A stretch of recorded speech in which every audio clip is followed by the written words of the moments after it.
UK Crime Book Club. I don't even know where to begin. Hello, Ian Moore. Lovely to have you with us tonight. It's a real pleasure. Would you like to introduce yourself and your book? And if you want to tell us a little bit about your cozies as well. Okay, yeah. My name's Ian Moore. I've been a stand-up comedian for almost 30 years, which is really startling. Wow. I know. I started at the age of 3. It's how that works. I went into writing just before. Oh, well, I wrote some memoirs about 10 years ago, but I turned my hand more seriously to trying to produce fiction in around 2019. My first cozy was Death and Croissant, followed by Death and Fromage, and Death at the Chateau came out this year.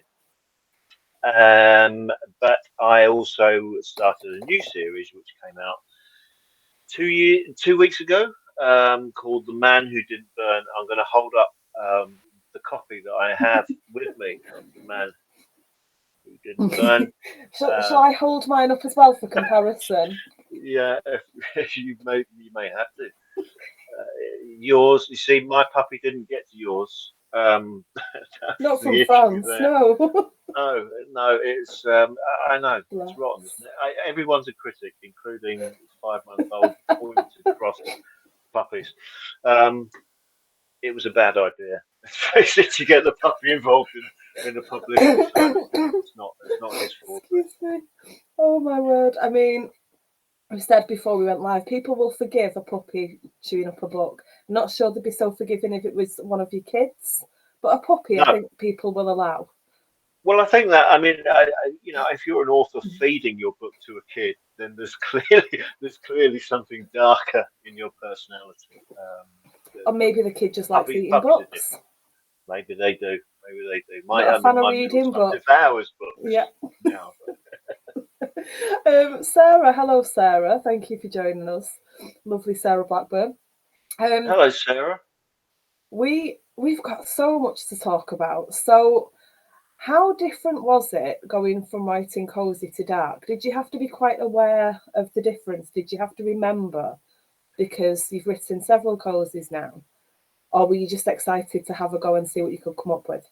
Well, with this one, it was something I tried years ago anyway, and tried to self-publish it, and which I did for about 2 weeks. It was under a different title, and it wasn't as tight or as well edited or as well written as this one is.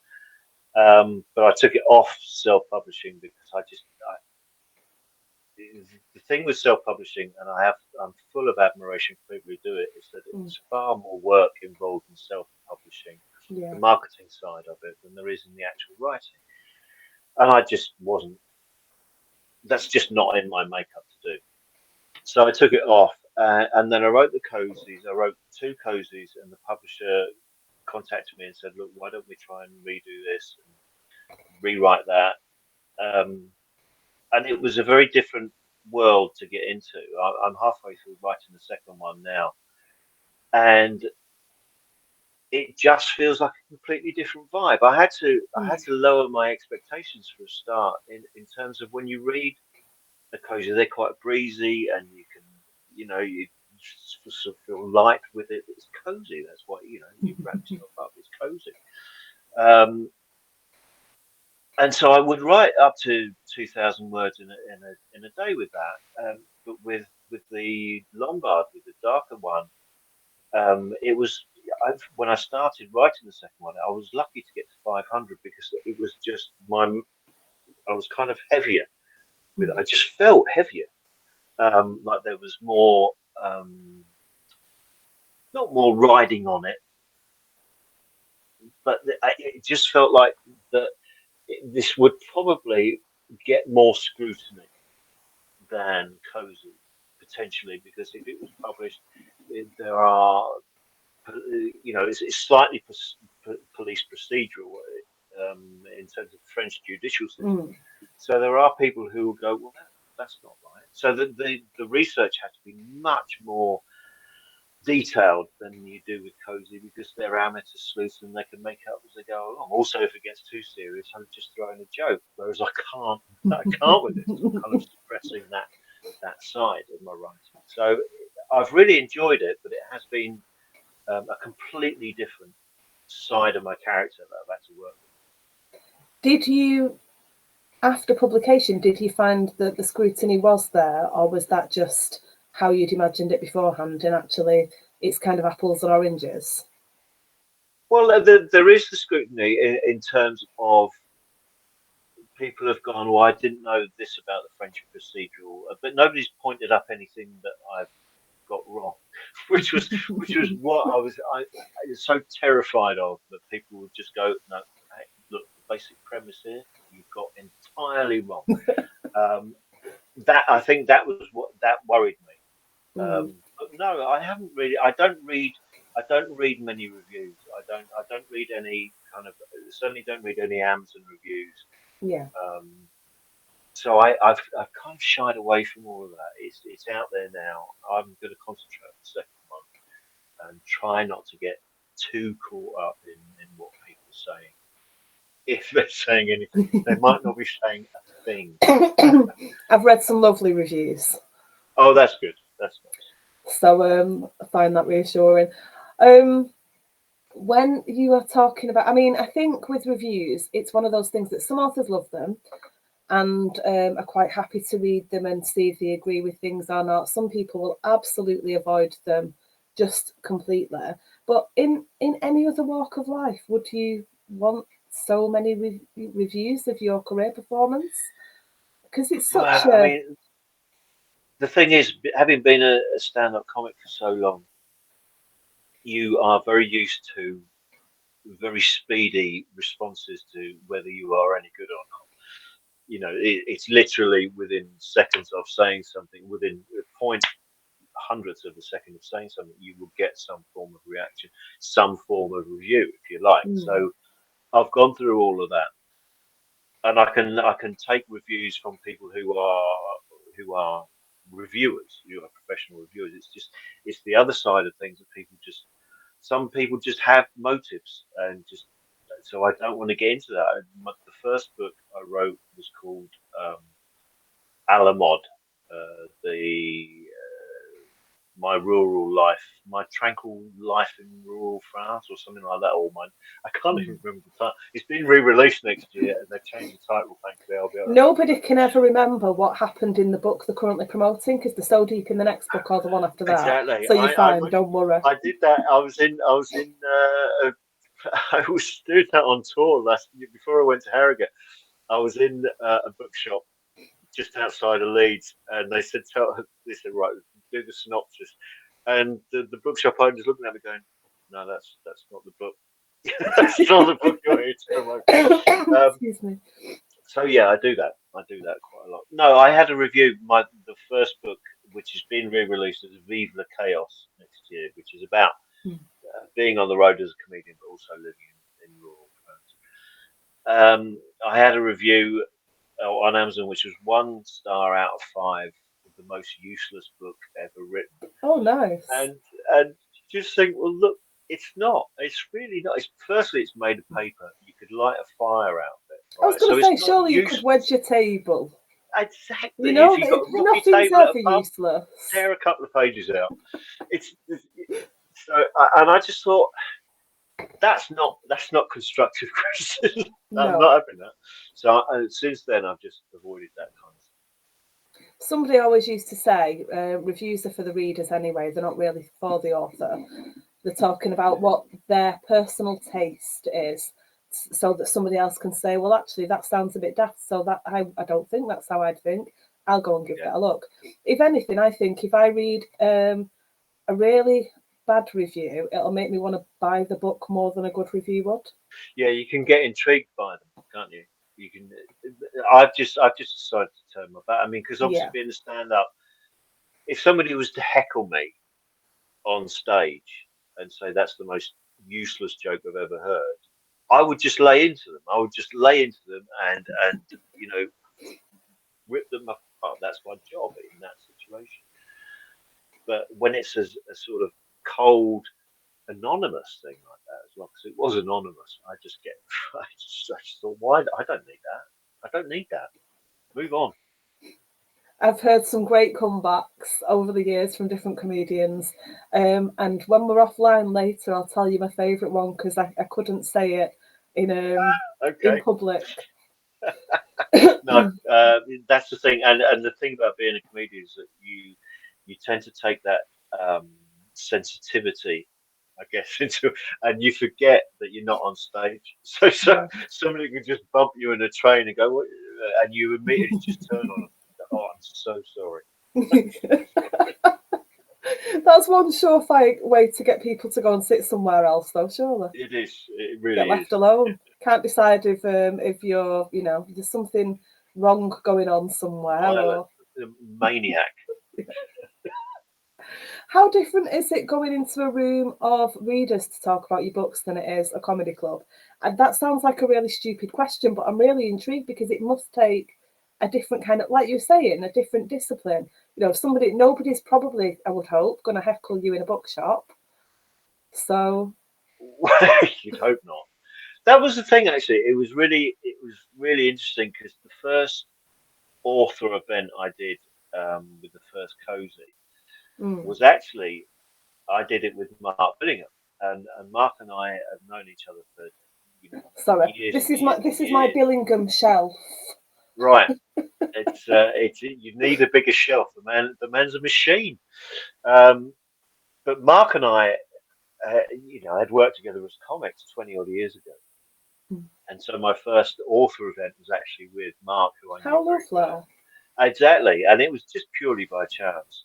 And he actually said, at the start of the event to the audience, he said, Ian and I have worked in some place, and this is the first time we'd have worked together where people aren't going to throw stuff at us. And it was just so relaxed. I didn't feel any pressure. Um, Certainly didn't feel the pressure that you get from stand up. Mm, I just felt, very relaxed. People knew who I was before they'd come to the event because they'd read the book or they were interested in reading the book. yeah. So you've already essentially won that first battle, and because you know you won that first battle, you're just more relaxed sitting, And we were sitting down, of course, which is if I'd been standing up, it'd have been a really aggressive event. It must have been nice doing an event, your first event of a completely new thing with an established author as well, and somebody that you've not just met him just that night, like me and you met 5 minutes before, and we were still Yeah, laughing when we started. So, yeah, but it's a nice thing to have somebody that you're close to or that you're comfortable around yeah, to go out yeah. and do. So Oh, how lovely to have that first it was event it with was somebody like Mark. it was the perfect start. It was just the perfect start. I mean, like I say, Mark and I had last worked together in Newcastle. We worked out something like 20 years before. It was just before Sleepyhead came out, his first one, just before Mm, it came out. And I was a relatively new comedian, and he was at the end of, he was looking to get out with the books. Um, but we hit it off then, and we've always kept in touch. Mark has been great in terms of advice in what I wanted to write on who to approach and so on. So it was just a perfect start, and because it was Mark, I felt at ease with the industry straight away. If that makes any yeah. sense at all. No, it made such a difference. And when it comes to kind of, you've not really switched genres as such because it's still under crime, but did Yeah. anybody give you advice, or have you got advice for people who are going to try a different genre or a different style completely?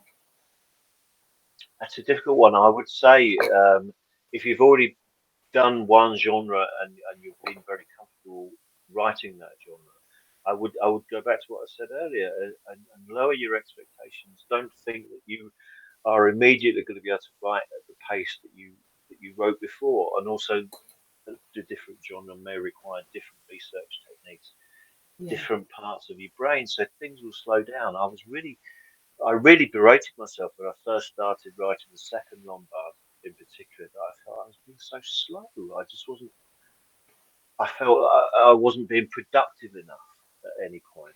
Um, and it was then I had to sit down and go, well, why is this? Well, it's because you haven't used this part of your brain for a while, and this is a different character, and it is more serious, and the research, is well, it's proper research. The character in Cozies is not that much different to me, so there wasn't a great deal of research. Um, the character in the Cozies, Richard, he's a middle-aged Englishman who runs a B&B in France. Well, I run a B&B and I'm in France, or I did run a B&B in France. So it was, that's very different from being a juge d'instruction, an investigating magistrate in Tours, which is about an hour away from here and very high up in the judicial system in France. So, I had to get my own head around my own working practices, and I think that's really important. Don't don't expect too much of yourself if you change forces.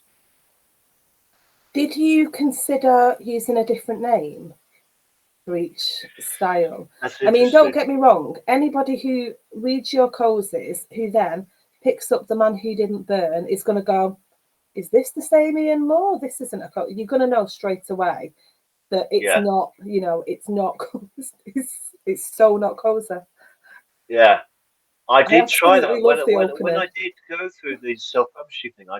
It wasn't a completely different name. I put it under Ian G Moore, and G is my middle name.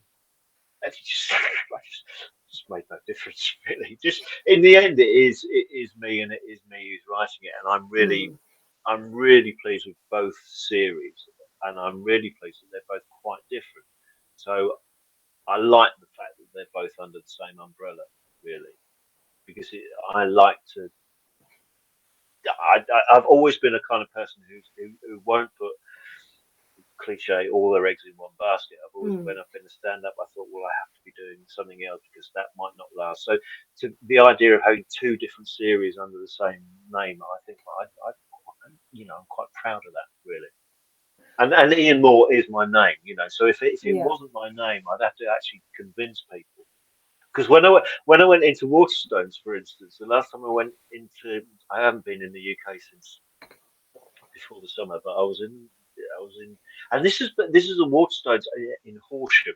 I grew up in Horsham, and I went in and I was just seeing some friends. And I said, "Look, I'm in the area. Do you want me to sign some books?" And they asked me for ID to prove that I was Ian Moore, the author. So if I write under a pseudonym, I haven't got ID for that. They won't let me sign my own books. It's such a strange thing. There was it on Twitter? There was somewhere a while ago. I'm fairly sure it was Twitter, and it was a female author. And I wish I could bring a name to mind. And there was another one with a male author, and they were asked for ID. Are there really people wandering? Well, you can kind of understand it, but are there people wandering into? That's what they said.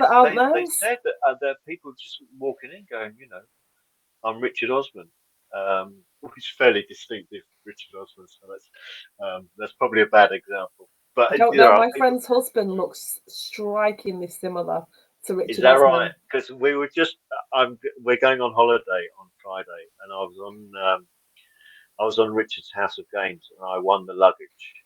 It was one of I've not watched it for ages, and it's brilliant. Was it really great fun? It was great. It was fantastic fun. But now I've got Richard's image on this suitcase. But Richard's image is glasses and a side parting, so it looks uncomfortably like me, which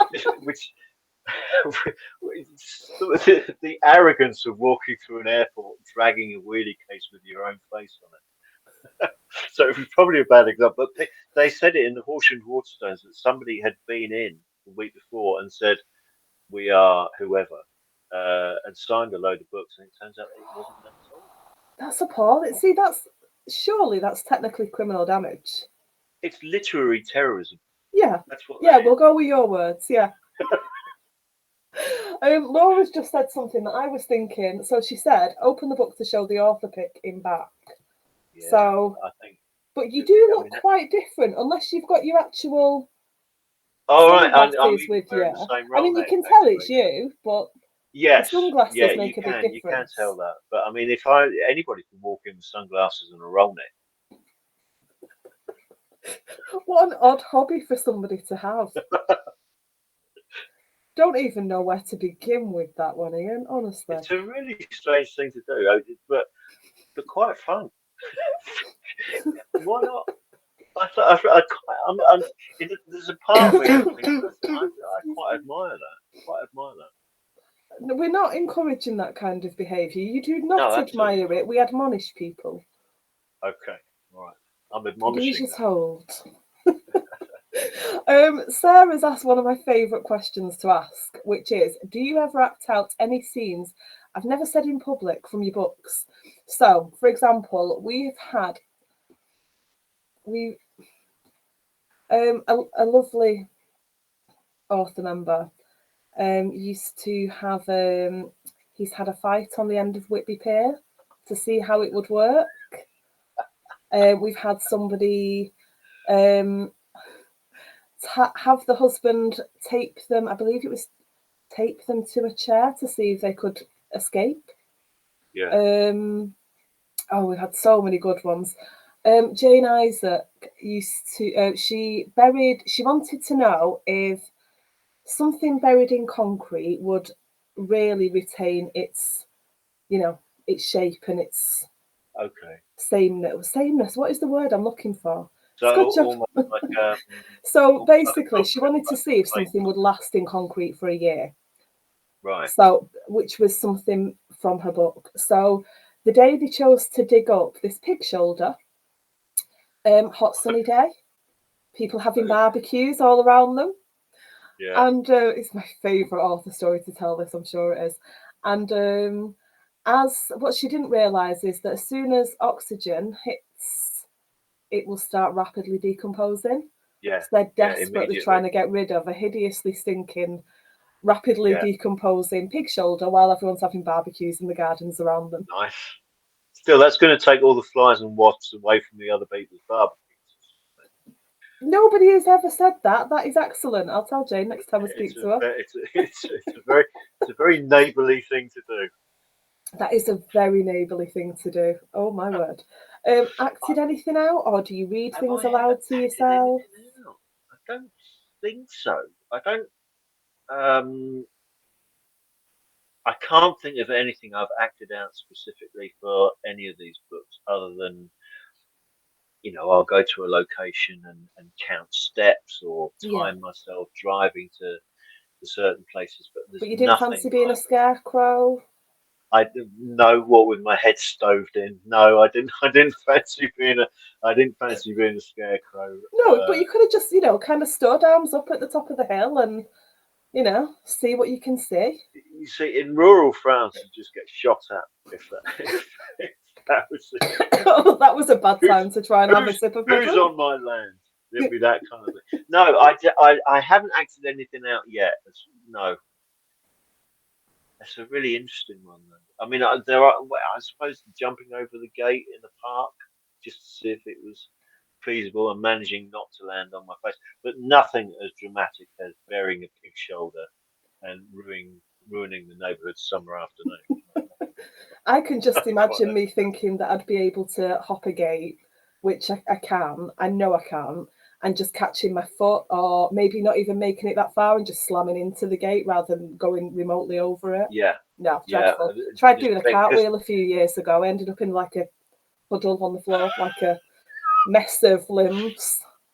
I, I, I don't. I'm not even. I'm so far beyond that now. I don't even imagine I could possibly cartwheel. I've already talked myself out of it before the thought occurs to me. Yeah, don't do it.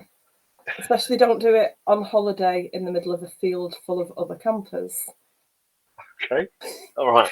It's I'm going given to the take kids that a as good good story to advice. tell, though. Sarah said the man who didn't burn was very entertaining, and Laura said hello from train station. Book sounds interesting. So, are you getting used to actually talking about the books now?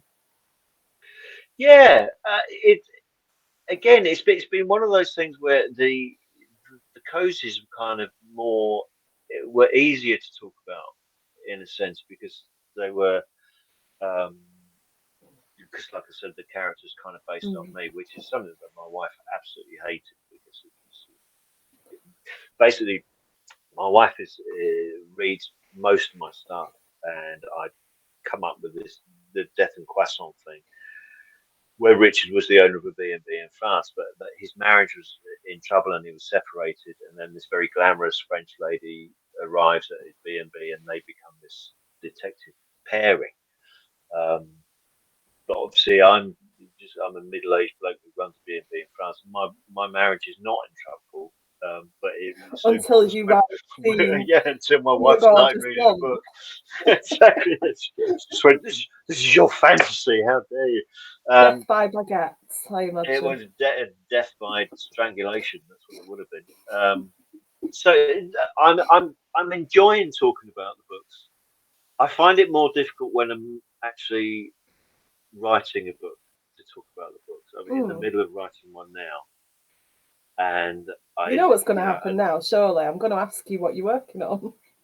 well, I'm working on the second Lombard. It's called Dead Behind the Eyes, and I've sort of changed the story halfway through because I was going somewhere that was far too complicated. That, that the end of the book would be too not obvious, but would be too overblown. It would have to be Mm. really overblown to make any sense with the rest of the story. So I've about 3 weeks ago, I changed the idea of the book, which was 40,000 words in.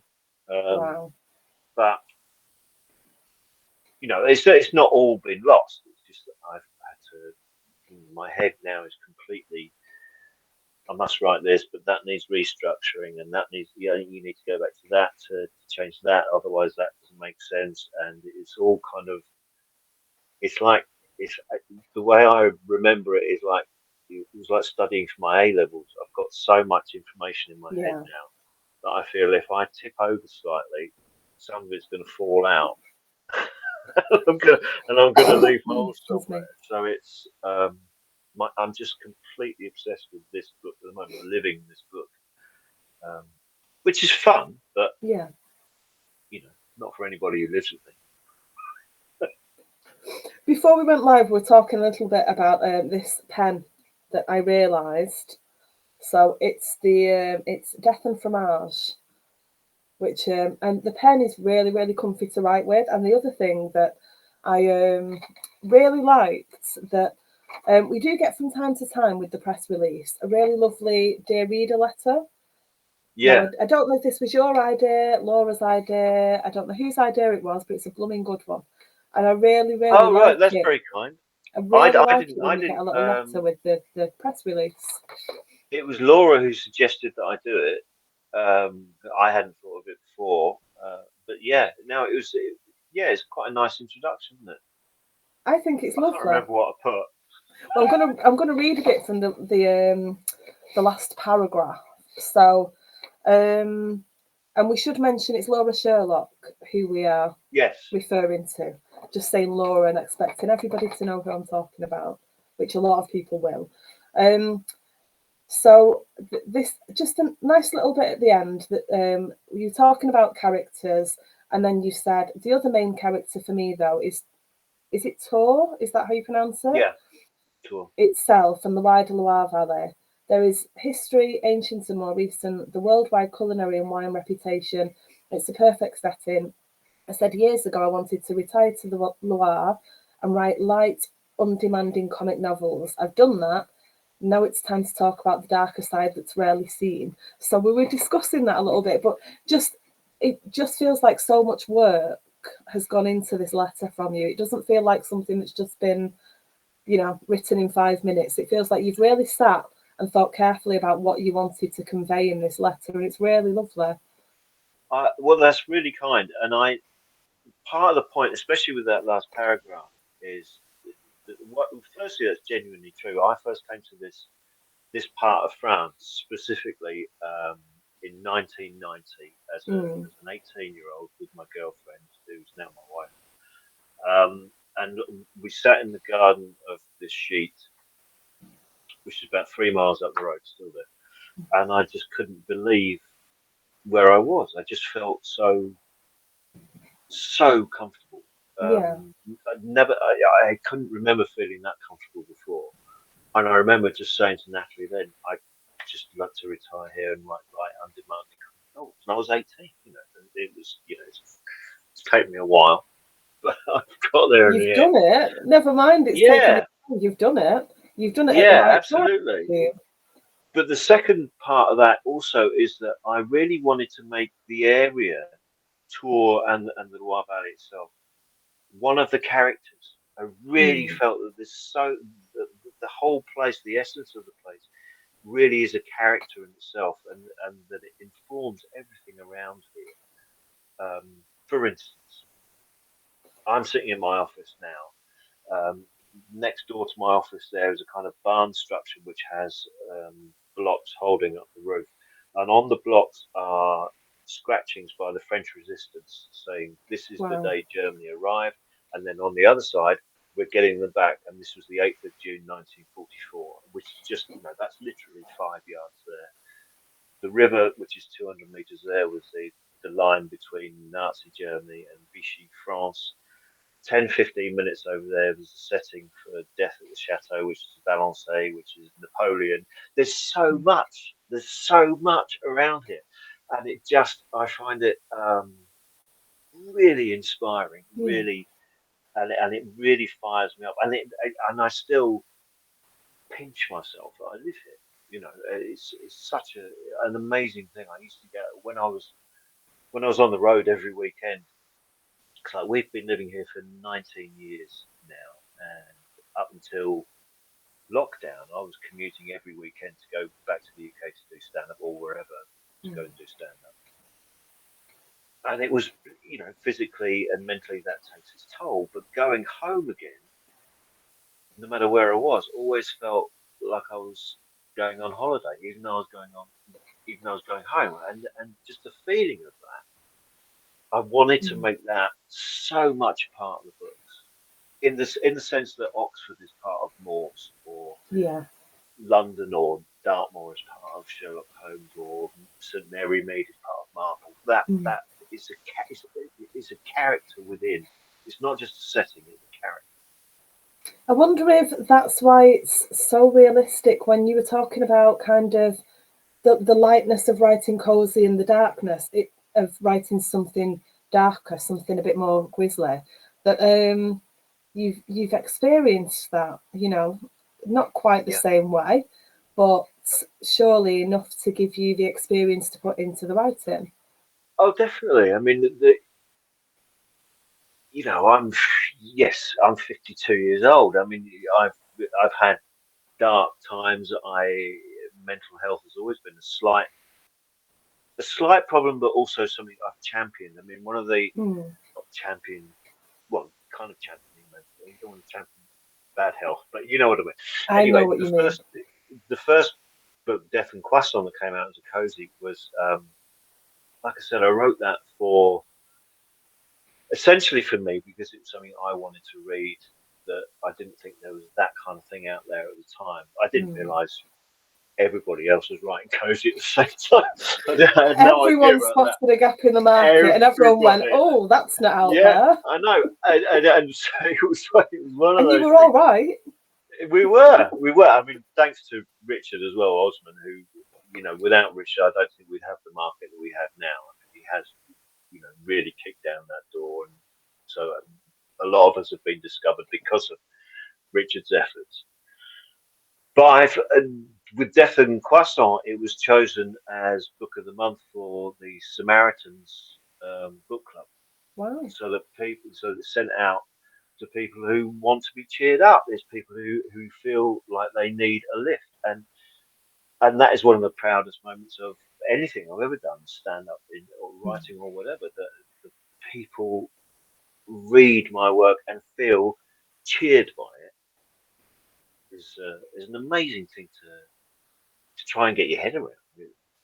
I don't think mental health, I think it's talked about a lot more, but I Mm. think people assume that anyone who sits and, does interviews and is really smiley and writes cozy crime, that, you can sit and be smiling and chatting and laughing and absolutely in the pits of despair. And it's Yeah. such a difficult thing to be able to switch on and off. It's easier when you're a writer. It's not so easy when you're a stand-up and you're doing it 4 or 5 times a week, sometimes 3 or 4 times a night stand-up in London on a Friday or a Saturday night. That yeah, but it's an act. It is an act. Yeah, You've got to go out there, and you've got to go out there and go. I'm doing this gig because not because my mood says I want to make people laugh, but because it's my job. yeah, I need to get on with it. No point being here if you don't just get on with it. But fortunately, I was the kind of, or I am the kind of stand-up that I wasn't high energy. My bow tie wasn't spinning around. Nobody expected me to start, doing the slapstick stuff or jokes just like that. I was always more observational and downbeat anyway. So a certain amount of my mood could go into my performance, which was lucky for everyone um, involved. excuse me. We've got hellos from Leslie and Malcolm as well. So hello Hello, to you Leslie and both. Malcolm. I just wrote on a piece of paper at the side of me pronunciation. So one of the things that I struggle with is not sounding like a Mancunian. I can't do other accents. I think I know Jodie Comer is Liverpudlian. She is phenomenal. The woman has no limits when it comes to accents. She's amazing. I Right. can barely do a bad Mancunian. So I was really dreading the part of the interview where I had to I sound like I'm auditioning for a Low Low, trying to talk about different character names in your books. So thank you for that. No, that's fine. The thing is, my audiobooks, because I do the audiobooks for the Cozies. I didn't do them for The Man Who Didn't Burn. I won't do them for Long Months. It needs better acting, I think. But I do sound very hello in the Cozies. And Valerie, who's the main female character, is basically that's my mother-in-law. Just ripped off my mother-in-law's accent. That's all. She'd hate that, but that's. And the thing is, to be really good at accents, you have to be borderline, almost taking the Mickey out of people. You have to be if you're going to speak French, you can't just Mm. say. I used to do the jokes about learning French from Michael dubbed Michael Caine-Phillips. That there's an actor in France who dubs the Michael Caine-Phillips and sounds like Michael Caine. Je m'appelle Michael Caine, j'habite à London. Um, but you That was can't do it pretty because good. French. Yeah, but the French won't understand that because you've got the words right, Mm. but you haven't got the accent right. So you've really got to push in that. You've really got to showbiz the accent. Je m'appelle Michael j'habite à London. See, now you've You've lost it. really No. you've really got to be almost taking the Mickey out of people to get the accent right. That's what I've learned over the years. That if I'm confident in French after a few rosés, my French gets much better than if I'm sort of stilted and a bit English and a bit scared about what I'm going to say. Do you not get chased out of France for drinking rosé? No, good lord, no. Not if you have it at breakfast where it belongs. So when are you taking bookings for this B&B? It's shut. Are we It's sure about that?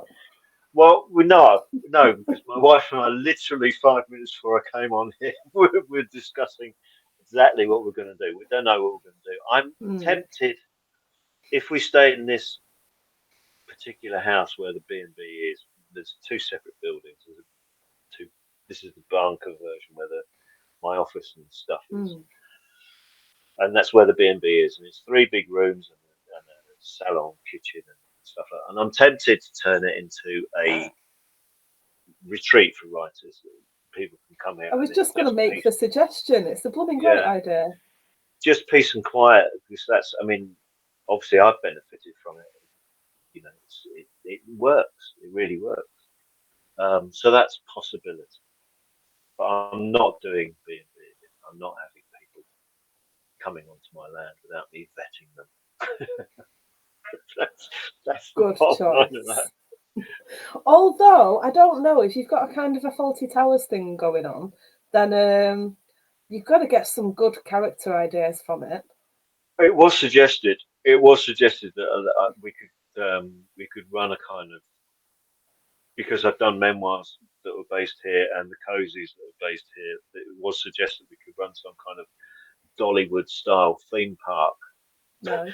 but I just can't do it. I mean, the reason why I started writing the cozies, apart from writing wanting something that I wanted to read, like I said, was that we'd opened the B&B in 2018. Exactly 5 years ago, we opened the B&B, and it became clear within a couple of weeks that I was not suited to any kind of contact with the general public.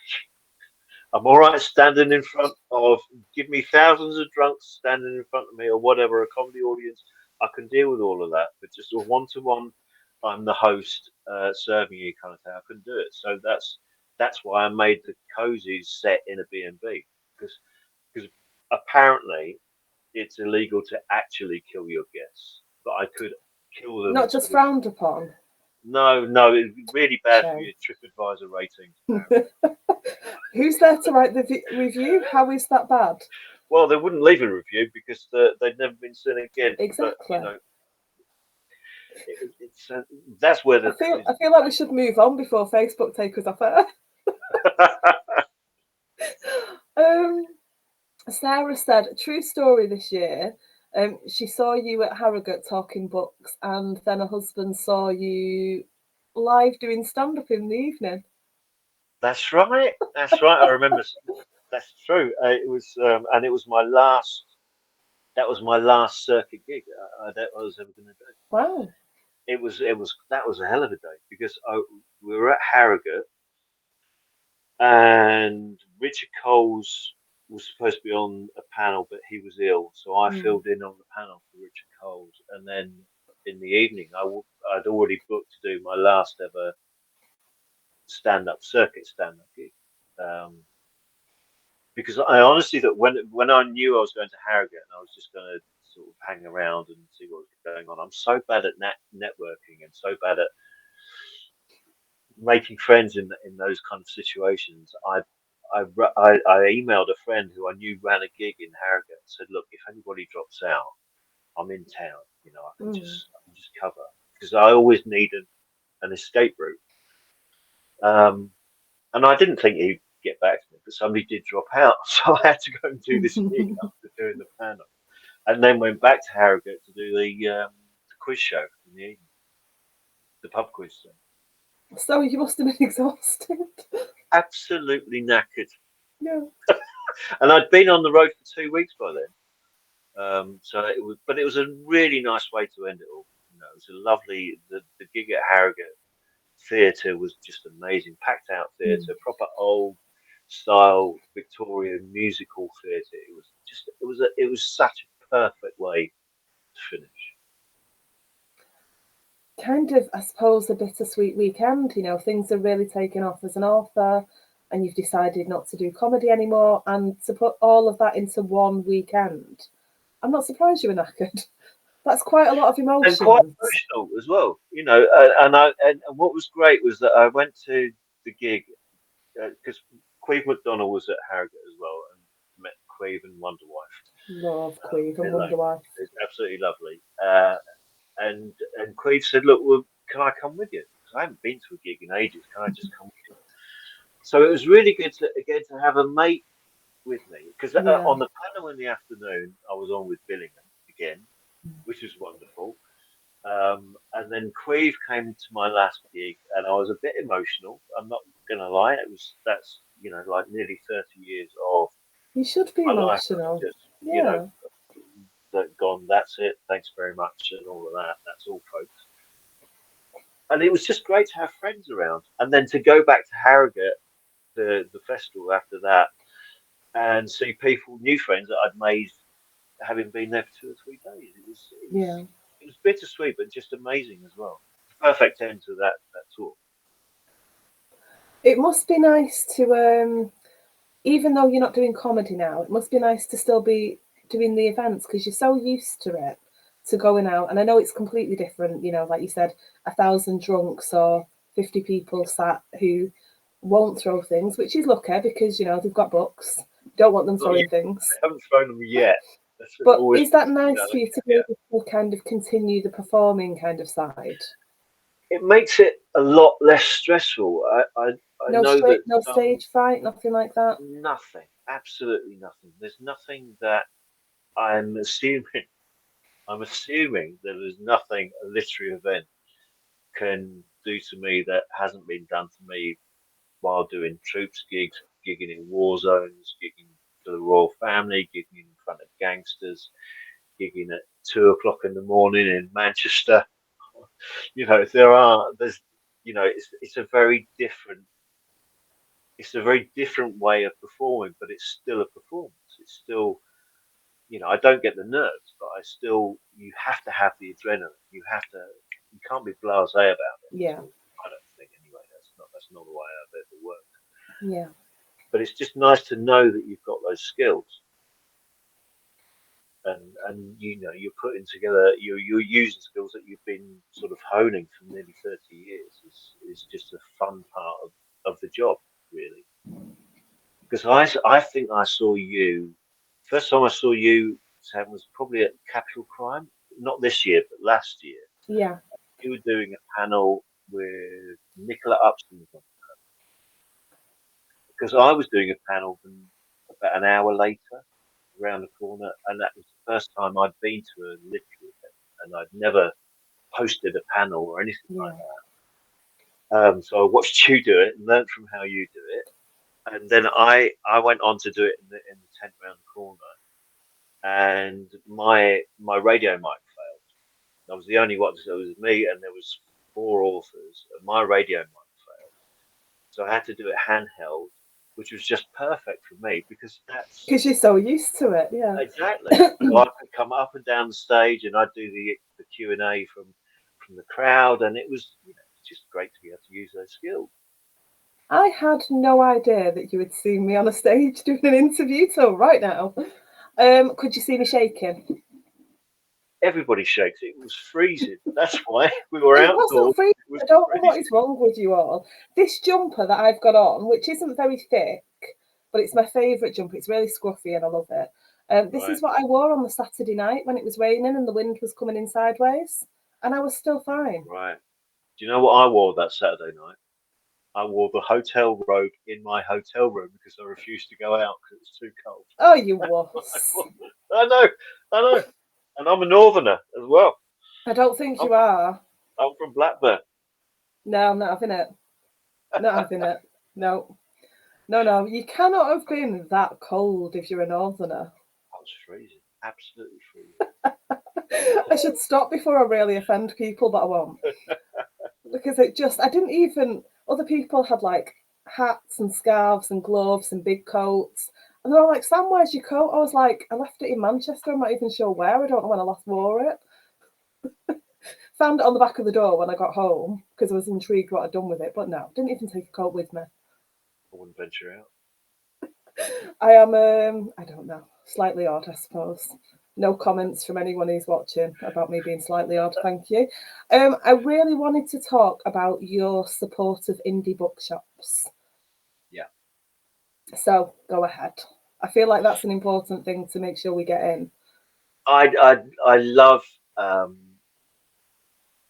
love the idea of firstly walking into a bookshop. There's nothing like walking into a bookshop, and the knowledge that you get from high street booksellers is Mm, amazing. But, and this isn't to differentiate between the big chain Waterstones and indies, but indies are so much hard pressed to sell their books.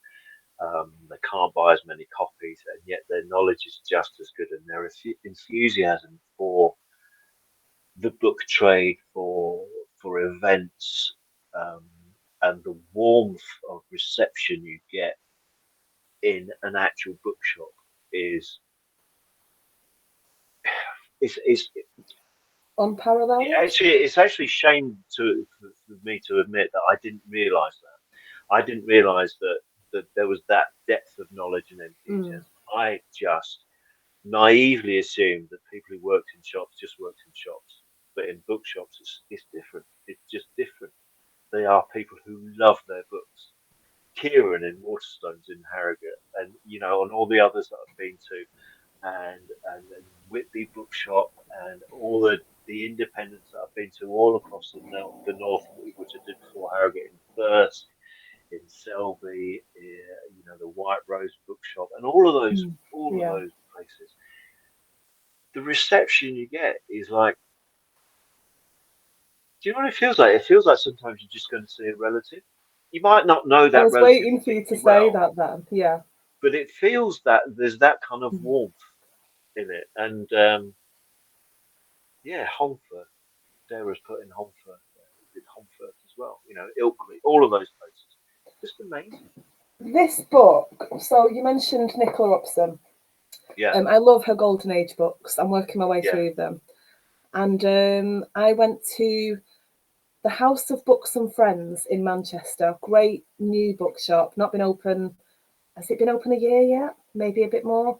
Whereabouts is that? It's just off Piccadilly Gardens. All So, right. but kind of, it was the top of King Street basically, Yeah. in Manchester. And this, Josephine Tay, The Daughter of Time, still not Mm. managed to read it yet. This is my next one when I get to choose what I'm going to read. This was recommended by one of the booksellers because he was talking about kind of asking me what I liked and who I liked, Yeah. and we got talking about Josephine Tay and Nicola Upson. So Yeah. yeah, that was a book recommended, and I always try and buy. Well, I do buy at least one thing every time I go in there, usually more, but at least one, because that's the whole point. There's such a lovely little place and kind of a community place, and there's spaces for people Yeah. to sit and work and sit and chat, and nice little cafe. That's the thing. They've changed. They've become social hubs Yeah. as much as a place for knowledge. They've become places where people go and they feel safe and they can meet friends and they can then sit down. It's exactly how bookshops should be. Mm. They've become, purchasing libraries in many ways as well. Libraries have been kind of abused by the system. I'm not. I'm not going to go into any of that. Don't worry. I'm not We going to could go into. literally do the next 3 hours on Yeah, grrr yeah, yeah. easily. But what people have done with bookshops, I think, is just fantastic. Because when I'm, like I say, been on the road for years and years, to be able to go into a bookshop and have a coffee and sit down and work Yeah, makes such a difference, of course, and it keeps me absolutely. out of pubs. I don't think it. No, do you know what? I don't know when I last went in a pub. That's quite a realization. When did I last enter a pub? Oh, actually, not that long ago. Me and Kaz, who is my partner in crime, who is watching, she came to Manchester and we had lunch in Weatherspoons. So, Wow. no, I love a Weatherspoons curry every once in a while. A pint of lager. Yeah, absolutely. I'm coming to Manchester in a couple of weeks. Actually, I'm hosting an awards ceremony in Nice. Manchester in a couple Well, if of you weeks. fancy lunch in Weathers, give me a shout. Yeah. You look absolutely horrified. I'm completely horrified. Do you know why? Because there's something culinary about Manchester that just doesn't work on some levels. And one of the things that really, because I worked in Manchester loads and loads and loads, and I always used to get the first flight out of Manchester back to Paris on the Sunday morning, having finished work at like 2, 3 o'clock in the morning. The first flight would be about 6:30, and the only thing open properly in the Manchester terminal was either the bar area or the new Kentucky Fried Chicken they'd set up, which was just by the departure gate. So, and I was sitting on this flight once, and I was really quite hungover, and I was sitting next to this woman who they're all going on holiday, her and her family. We go to Euro Disney or whatever, and she said, "You don't look very well.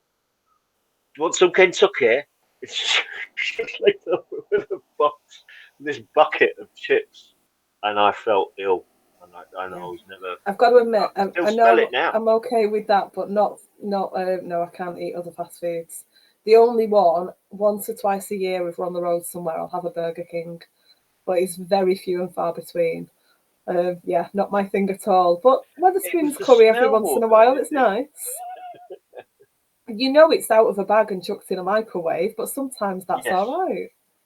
That's all right. There's nothing wrong with The other thing give is, you that. it means it tastes the same in every single one you go to. I'm a big fan of consistency. that. Okay. We want the same Come over thing. to France, Sam. See how you get on. Do you know what? I've not been to France for a long time and I loved it. Absolutely loved it. There's nothing quite like standing in Tuileries Gardens with little birds on your hand in Paris. Yeah. And wandering Yeah. around the Louvre thinking, well, this is inappropriate for toddlers. What on earth was I thinking? Oh my word! We should let you wrap it up now with a recap of your books. Have you got your cozies to show off as well, or have you just got The Man Who Didn't Burn? Hang on. Oh no, I'm making you get up. Stretch the. So I There we will go. get down my non-chewed copy of The Man Who Didn't Burn while you're gathering books. So Ian was saying that Queeve, C.K. McDonald, loves to show off images of books and his dogs. Went a bit wrong when you tried it though, didn't it? That. Oh, so that is the work of an tact cover. angry puppy. That is. I try. See, we haven't had him very long, and in fact, we'd only had him 3 days when this came out. So he wasn't quite used to. Well, he didn't have any manners at that point. And I tried to take a photo of him, and I stepped back with my phone, take a photo of him sitting behind the book, and he just looked at me and went, and that was that. So the cozies are Death and Croissant. That's a Times bestseller. Settle an argument for me. How should I be pronouncing croissants? Croissants? Croissant. As in Kwasson. Croissant. Okay. Thank you. That'll That's work. helpful. That'll Yeah, work. thank you. Croissant. Okay. Death and Less Fromage. LOL these days. No, that's the wrong one. Death and Fromage. I do love the covers for these books. They're lovely, aren't they? They're really very distinctive as being cozy. The same as this one. Clearly not cozy. Clearly not cozy. Sorry if you can hear the police helicopter over my house at the moment. I thought it had gone, but it's kind of circling. So if you can hear that, I do apologise. That's the Wetherspoon police. Funnily enough, I don't think I've ever said this on camera before. The Wetherspoons that is fairly near to my house, before it was the Wetherspoons, was the pub where my wedding reception was held. Proper divey little number, but it's really near to everyone, and I just thought, cheap booze, easy for all the family to get home. Why not? Absolutely. Why not? This was before Bridezillas were a thing. I'm the opposite of a Bridezilla. And if any of your friends couldn't get there, you could just give them a frozen curry to take home, just send it to them in the post. No, it was before the days of food. It wasn't a Wethies then. I don't know why I keep calling it Wethies. This is not something I've ever said before in my life. I don't know where it's come from. Thank you so much for joining us tonight. I've really enjoyed myself. No, I'm glad. I've really enjoyed myself as well. It's been nice to get out of the house. Thank you to everyone who's joined, watched, asked questions, commented, taken the mickey out of me. I love you all. And hopefully you'll come back for the next book. Yeah, I'd love to. Thanks Fantastic. very much. Thank you so much. Thank you.